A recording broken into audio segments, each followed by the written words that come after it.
Hey, future pharmacy techs! Welcome back to the PTCB Prep Guide, where we break down complex pharmacy concepts into simple, easy-to-remember lessons. Today, we're diving into managing chemotherapy side effects, so grab your notes and let's make this exam prep smarter, not harder. So let's kick things off with a question for you. What do your hair follicles, the lining of your stomach, and your bone marrow all have in common? I know they seem totally unrelated, right? But they all share one critical feature that puts them right in the crosshairs of chemotherapy.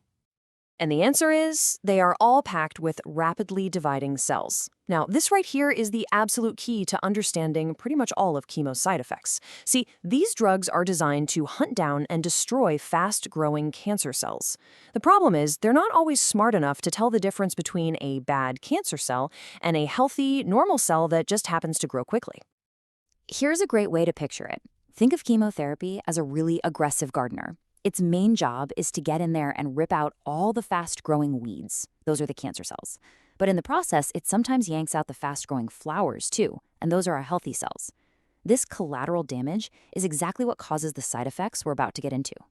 So where does this collateral damage show up first? Well, that brings us to our first section, gastrointestinal, or GI, challenges.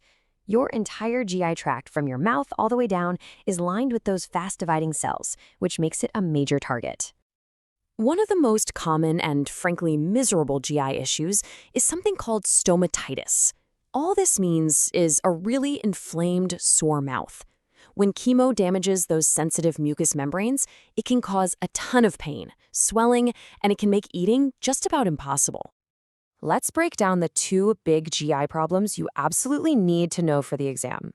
First, you've got nausea and vomiting. This is like the classic chemo side effect. A go-to medication for this is ondansetron, which you'll know as Zofran. And for that stomatitis we just talked about, a common treatment is topical lidocaine, brand name Xylocaine, which works by numbing all that pain in the mouth. Okay, I want you to burn this next idea into your brain because it is the single most important rule for chemo-induced nausea. The best way to manage it is to give the meds before the chemo even starts. The key word here is prevention. It is everything. So why is prevention so critical? Because trust me, once that nausea train leaves the station, it is incredibly difficult to stop. So it all comes down to 3 simple steps. Step 1, the anti-nausea meds are given before the chemo. Step 2, the patient keeps taking them for 3 to 5 days after treatment. And step 3, this is where you are so important, is counseling the patient on why they absolutely have to stick to the schedule. Okay, let's switch gears and move on to our second section, defending the body. We're going to move from the GI tract to the bone marrow, which is basically the factory that builds our body's entire immune system. Just like the cells in our gut, the cells in our bone marrow divide super quickly to make all our blood cells. When chemo attacks them, it can cause a condition called leukopenia. This is a huge term to know. It just means a drop in leukocytes, or white blood cells. And since white blood cells are the soldiers of our immune system, having fewer of them leaves a patient wide open to infections. So what's the game plan? Well, the problem is simple. We've got decreased white blood cells. The solution is a class of drugs called granulocyte-stimulating factors. You can think of these as a shot of espresso for the bone marrow. They send a powerful signal telling it to wake up and start cranking out new white blood cells to rebuild the body's defenses. And here are the 2 main players you need to know for treating leukopenia. Make sure you connect these names. We have filgrastim, brand name Nebugen, and pegfilgrastim, which is Neulasta. These are the go-to drugs for boosting that white blood cell count back to a safe level. All right, let's move into our third and final section on side effects, managing overall comfort. Because beyond these very specific cellular targets, chemotherapy really takes a major toll on a person's entire body. Pain is a really common side effect, and managing it is crucial for a patient's quality of life. The approach is usually tiered. You might start with over-the-counter options like acetaminophen or ibuprofen. But if the pain is more severe, you might need to escalate to stronger opioids like Vicodin, OxyContin, or morphine. Another huge issue is just profound fatigue. We're not talking about being a little tired, we're talking about feeling completely wiped out. And this is a good reminder that not every solution is in a prescription bottle. Key counseling points are encouraging a healthy diet and plenty of rest to help the body save up its energy to fight. And, of course, we have to talk about alopecia, which is just the clinical term for hair loss. This is probably the most famous side effect of chemo. Why does it happen? Because hair follicles are made of some of the fastest dividing cells in our entire body.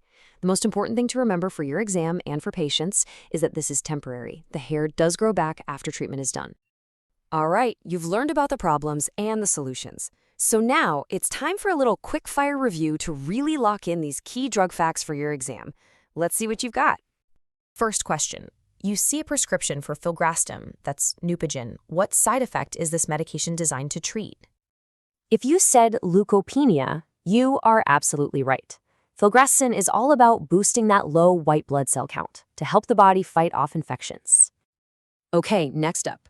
A patient is given a prescription for topical lidocaine or xylocaine.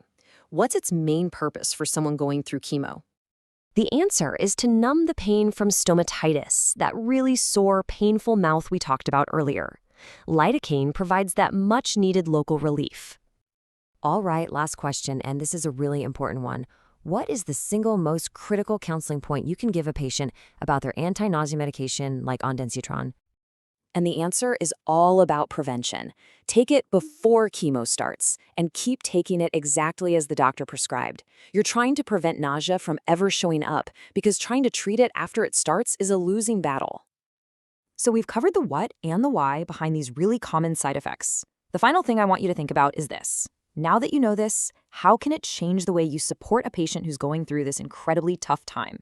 That's a wrap on managing chemotherapy side effects. Remember, mastering these concepts step by step is the key to acing the PTCB exam.